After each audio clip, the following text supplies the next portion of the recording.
हमर भान हो कहिया बना कमर पका है नमर लगैले बड़ा लागत कौआ राम के चढ़ैले बड़ा पहले तो कहत रहू सुनाए सनम कहिया राजा जी हम चोली के खोलाला का पसन पड़ता तो चुमा ले लाई बलमुआ बड़ा मन करता तो चुमा ले लाई आदत धरवाला राजा हो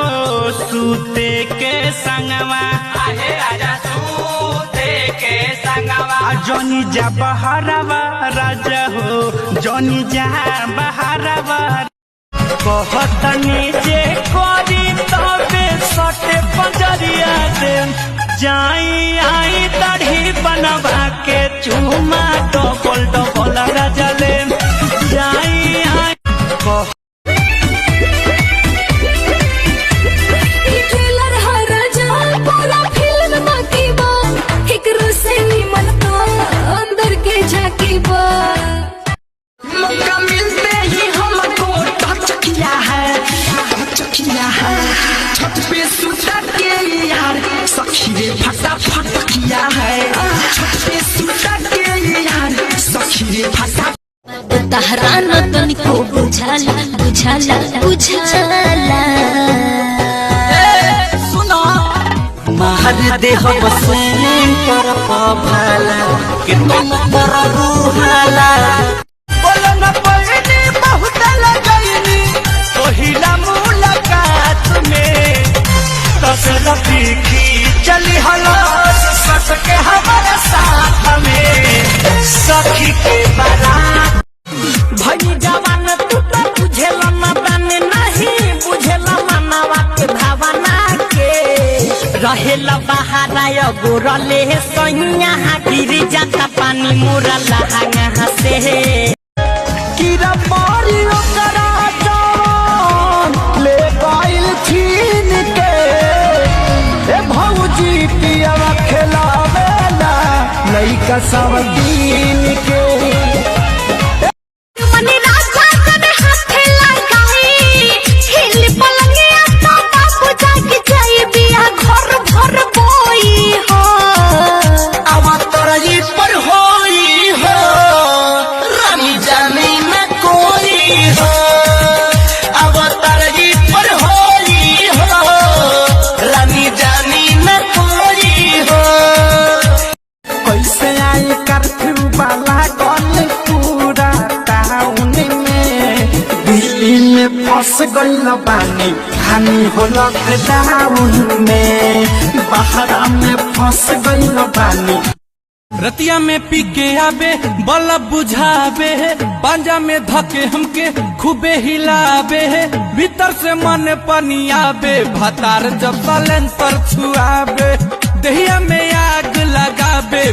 प्यार करे के सखी नहीं के हो ढंग दिले मुचकाई हमर अलंग पापा जी के देहल दहेजुआ पलंग पर चोय चोय ऐसे लड़ले जैसे कारगिल के जंग धीरी न साथी दूर तनी हाथी धरी न हमके पाजा दरजिया उठता गेहूं झाड़ता खेत में साड़ता रोज देखी देखी हमर घर जा फटता भतारी साला सब दिन के गेहूं का तोता भतारी साला सब दिन के गेहूं का तोता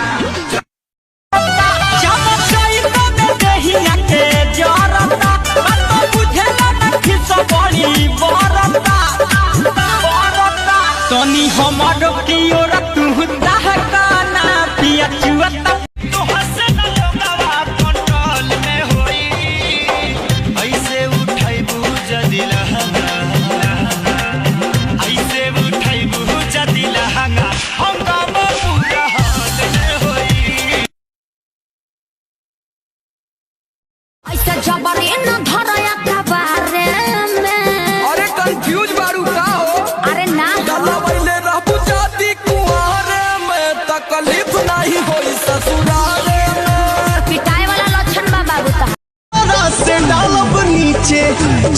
जाई सीज के।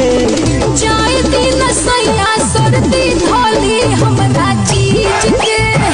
जाए दिन सैया सर्दी धोली। जेकर भइल बा बियाह उ त मजा मारी है, जेकर भइल बा बियाह उ त मजा मारी है, हई जाड़ा मेरा रूहवा। ए हमर सोना लगन वीडियो तो हम बनावे नहीं भोजपुरी में, तो कम से कम कमेंटवा लोगन हिंदी में लिखल कर, पढ़ले में बड़ा परेशानी होला है हमर सोना, का करी ज्यादा पढ़ले नहीं की न। भई जवान तू तो बुझेला न दाने नहीं बुझेला मनवा के भावना के, रहेला बहारा गोरले सैया गिर जाता पानी मोरा लहा।